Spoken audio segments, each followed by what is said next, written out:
Terang memberi petunjuk. Di mana ada kegelapan, terang itu memberi petunjuk. Ini mungkin gambarannya tidak di kota, di desa misalnya, atau di hutan. Pada saat kita terjebak di hutan yang seluruhnya gelap, maka adanya terang itu sangat menolong kita. Kita berjalan kemana?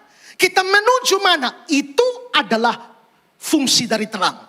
Dia memberikan petunjuk kepada kita kemana kita harus pergi. Saudara-saudara, disinilah kita bisa lihat kalau terang beri petunjuk, kamu adalah terang dunia. Berarti kamu harus memberi petunjuk kepada dunia di dalam kegelapan. Memberi petunjuk bagaimana? Saya kira yang paling penting di dalam memberi petunjuk itu adalah di dalam hal memperkenalkan Yesus kepada orang lain. Kita kalau menyanyikan hebat, Yesus jalan kebenaran dan jalan kehidupan. Kita percaya satu-satunya jalan menuju ke surga hanya lewat Yesus. Orang tidak percaya Yesus binasa. Tapi bukankah di sekitar kita ada terlalu banyak orang yang tidak percaya Yesus? Dan setiap hari bisa binasa. Memang ada perbedaan pengajaran di mana-mana.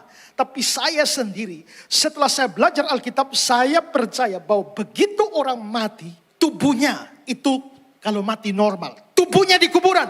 Sementara tubuhnya di kuburan, jiwanya itu di surga atau di neraka. Persis pada saat dia mati.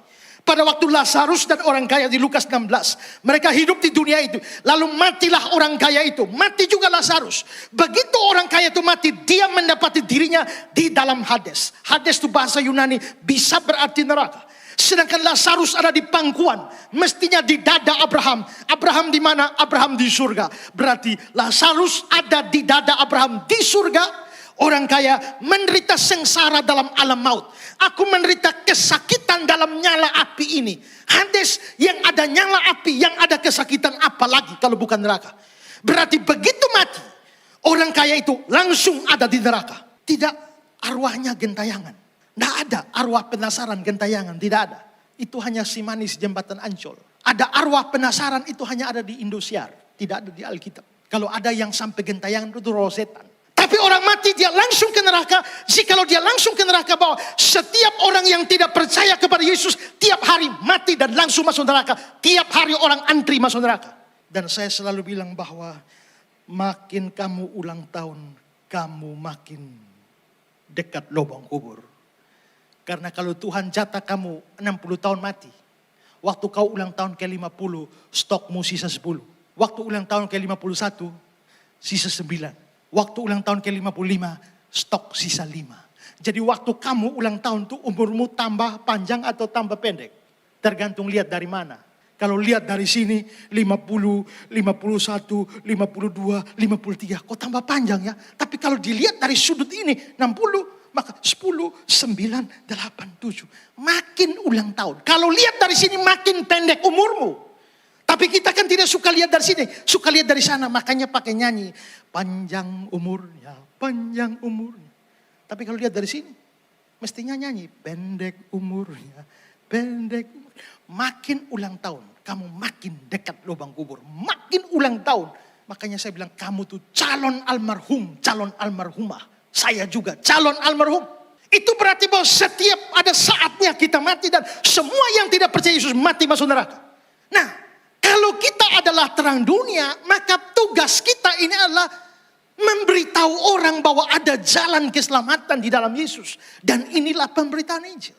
2 orang bersahabat di kantor selama 20 tahun. Dan pada satu pagi, 2 orang bersahabat di satu Kristen, satu non-Kristen. Setelah bersahabat 20 tahun, datanglah yang satu.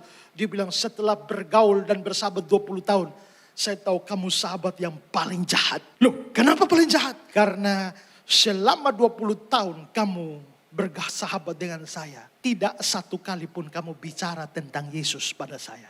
Kamu tahu bahwa Yesus adalah juru selamat. Kamu tahu Yesus adalah penebus. Dan orang percaya Yesus tidak masuk neraka. Melainkan beroleh hidup yang kekal. Kamu tahu itu. Tapi selama 20 tahun kamu tidak pernah bicara tentang Yesus sama sekali kepada. Untung kemarin ada orang ajak saya KKR. Sehingga akhirnya saya terima Yesus. Seandainya tidak, maka saya bisa tiap saat pergi ke neraka. Kamu sahabat yang jahat, yang tahu keselamatan dalam Yesus.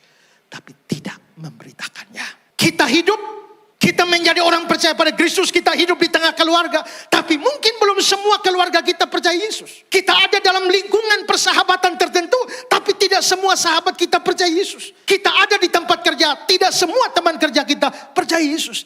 Lalu kamu sebagai terang dunia, kamu harus beri petunjuk. Petunjuk apa yang kamu berikan kalau kamu tidak pernah beritakan Yesus? Sementara kamu tahu semua orang sedang menuju ke neraka, semua orang sedang menuju pada kebinasaan, maka kamu adalah terang dunia.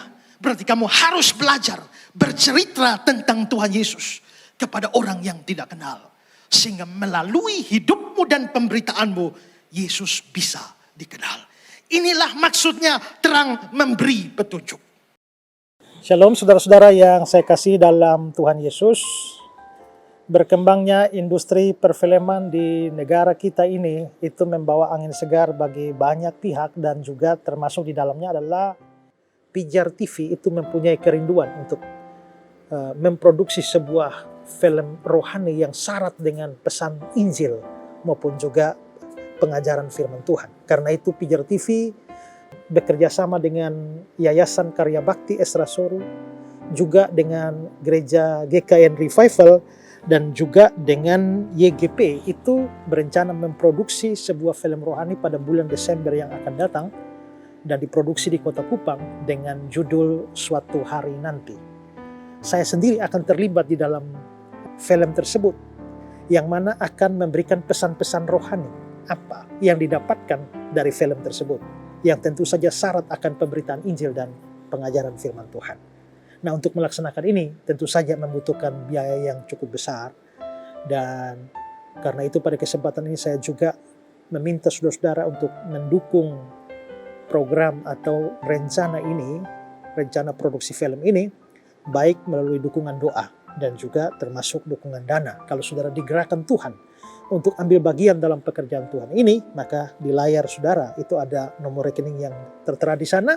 Saudara bisa mentransfernya untuk memberikan dukungan bagi produksi film Pijar TV, Yayasan Karya Bakti Esra Soru, Gereja Kristen Injil Nusantara, Revival Kupang, dan juga YGP. Dan biarlah apa yang saudara berikan itu akan membawa kemuliaan bagi nama Tuhan, dan banyak orang bisa mendengar Injil, mendengar firman Tuhan, pesan-pesan firman Tuhan melalui film tersebut suatu hari nanti. Tuhan Yesus memberkati saudara sekalian. Shalom.